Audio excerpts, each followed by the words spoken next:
পরে মাকে বলছে যে মা ভাত কিভাবে খাও, খেয়ে আমাদের খাওয়াটা বই লেগেছে। এই জিনিসটা আমি বুঝাইতে পারবো না, বলে আমার কেমন লাগে। হাঁটতে গেলে পা বাঁকা হয়, এক দুই খাইতে গেলে ছোটে এবং মুখে কেমন লাগে।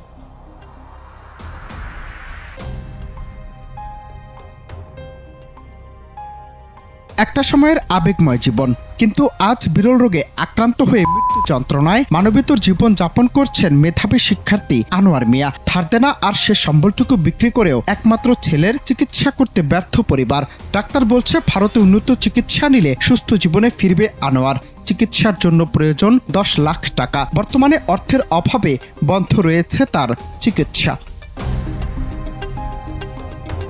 প্রায় 28 বছর পূর্বে টাঙ্গাইলের মির্জাপুর উপজেলার মহেরা ইউনিয়নের হারভাঙ্গা গ্রামের কৃষক দম্পতির ঘর আলোকিত করে জন্ম নেয় আনোয়ার হোসেন। অভাব অনটনের সংসারে ছেলেকে ঘিরে পরিবারে ছিল এক বুক আশা। ছোটবেলা থেকে আনোয়ার ছিলেন বেশ মেধাবী। পরিবার স্বপ্ন দেখতেন ছেলেকে বানাবেন ডাক্তার। সামর্থ্য না থাকায় আনোয়ার ভর্তি হন প্যারামেডিকেলে। সেখান থেকে পাশ করে ফার্মাসিস্ট হিসেবে চাকরি নেন কুমুদিনী হাসপাতালে। তার উপার্জনের টাকায় ভালোই চলছিল সংসার। ছোট বোনকেও দিয়েছেন বিয়ে, কিন্তু কপালে সুখ যেন স্থায়ী হলো না।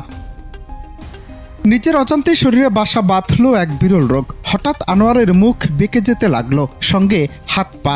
ধীরে ধীরে নিজের শরীরের নিয়ন্ত্রণ হারিয়ে ফেলেন তিনি। পরে নিউরোসায়েন্স পরীক্ষা করান।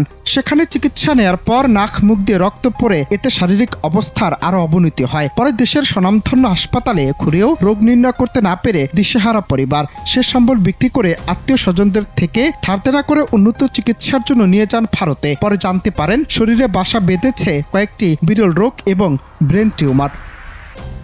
আমাদের গ্রামের মধ্যে ও অনেক একটা ভালো ছেলে, ওর কথা বলে শেষ করা যাবে না। আজকে যে ওর অবস্থা, আজকে 3টি বছর যাবত জটিল রোগে আক্রান্ত। ইন্ডিয়াতে নিয়ে ওর চিকিৎসা করা হয়েছে, ইন্ডিয়া নিয়ে হয়েছে। ছেলেটা আমাদের এলাকার একটা গর্ব ছিল। ও একটা ভালো স্টুডেন্ট, ভালো পড়ালেখা করতো, ভালো একটা জব করতো। হয়তো ওর শারীরিক সমস্যা, ভালো একটা অসুস্থ হয়ে গেছে। ওর সমস্যাটা হচ্ছে আর ব্রেন টিউমার। আমরা চাচ্ছি যে আমরা এলাকাবাসী সবাই সহযোগিতা করছি যতটুকু পারি সম্ভব। আমাদের অত্র এলাকায় যে স্টুডেন্ট, মেধাবী একজন স্টুডেন্ট ছিল, ছোটবেলা থেকে তার বাবা খুব কষ্ট করে তাকে কৃষি কাজ করে অথবা লোক শ্রমিকের কাজ করে তাকে পড়ালেখা করাইতো, এবং সে একজন পড়ালেখা করে আর কি ভালো একটা জব কুমুদিনী, আমাদের পাশের মির্জাপুরে কুমুদিনীতে জব পাইছিল। এখন পরিবার ওনার চিকিৎসা করতে পারতেছে না।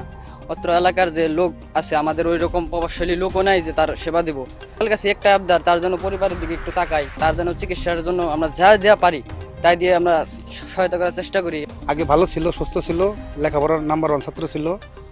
ও একটা জবও করতো কুমুদিনী হসপিটালে, এই ফার্মেসিতে জব ছিল ওর, ঠিক আছে। হঠাৎ করে অসুস্থতার কারণে 3 বছর যাবৎ অসুস্থতা পালন করতেছে। আর্থিক সহযোগিতা আসলে পাবলিক যদি করে, ঠিক আছে, তাহলে একটু সুস্থ হতে পারে, ঠিক আছে। এই জিনিসটা আমি বুঝাইতে পারবো না, বলে আমার কেমন লাগে।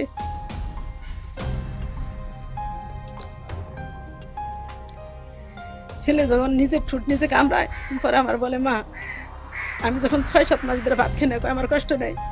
যখন আমার নিজের ঠোঁট নিজের জিহ্বা কামড় লাগে, তখন আমার কলিজা ছিদ্র হয়ে যায়। পাঠালাম ঢাকা মেডিকেলে নিউরোসায়েন্সে বললো মাথায় ইভেন্টে সিস্ট হয়েছে, এটা সমস্যা নেই, এটা সেরে দেবো। ওখানকার ওষুধ খাইলাম, কোনো কাজ হয় না। এই পর্যন্ত আমার প্রায় 14-15 লক্ষ টাকা আমার গেছে, আর বেশি গেছে না। তাতে আমার ছেলের কোনো আমি পাই নাই। আজকে 3 বছর ধরে অসুস্থ। আমার যা ছিল সম্পূর্ণ বা গরম যা ছিল সব বিক্রি করছি। দেশবাসী অনেক কিছু টাকা গ্রামে থেকে দিছিল, সেদিনে ত্যাগই করছি, কিন্তু 15-16 লক্ষ টাকা আমি ভেঙে ফেলতেছি। এখন বর্তমানে আমার কোনো কিছু নাই। অসুস্থ আনোয়ারের ভাষ্য, দেশের ভুল চিকিৎসার কারণে তিনি ক্ষতিগ্রস্ত। বর্তমানে মুখ দিয়ে ভাত খাওয়াও ভুলে গেছেন তিনি। হাঁটতে গেলে পা বাঁকা হয়, এক দুই খাইতে গেলে ছোটে এবং মুখে কেমন লাগে। এটা ব্যবসায়ের সূচনা।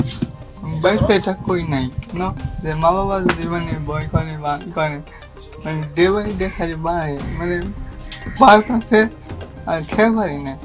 এটা সূচনা। মুখ যে বাঁকা হয়, কথা বলতে খুব কষ্ট হয়, পেতে বলছে। পরে মাকে বলছে যে মা ভাত কিভাবে খাও, খেয়ে আমাদের খাওয়াটা বই লেগেছে। স্ট্রোক বলছিল, স্ট্রোকের জন্য টাঙ্গাইল মির্জাপুর কুমুদিনীতে ছিল তো মানে day by day out of control, মানে বাইরে বিশেষ করে বাংলাদেশের আমার তার মেডিকেলে ভর্তিছি। পরে বলছিল হান্টিংটন, এটা বহু ওষুধে নিয়ে আগে এরকম ছিলাম না, যে প্রপার যে ডায়াগনোসিস অ্যান্ড ট্রিটমেন্ট করে না। আনোয়ার ছেলেটা খুবই ভালো ব্রেনিয়ার ছাত্রী ছিল, ওকে লেখাপড়া করিয়ে নিয়ে ও একটা জব করতো, জব করার অবস্থায় ওর ব্রেন টিউমার হয়ে ও প্যারালাইসিস পর্যায়ে চলে গেছে। ওকে আর্থিক সহযোগিতা গ্রামবাসী বা সবাই করতে চাই বা আমরাও ইউনিয়ন পর্যায়ে করব।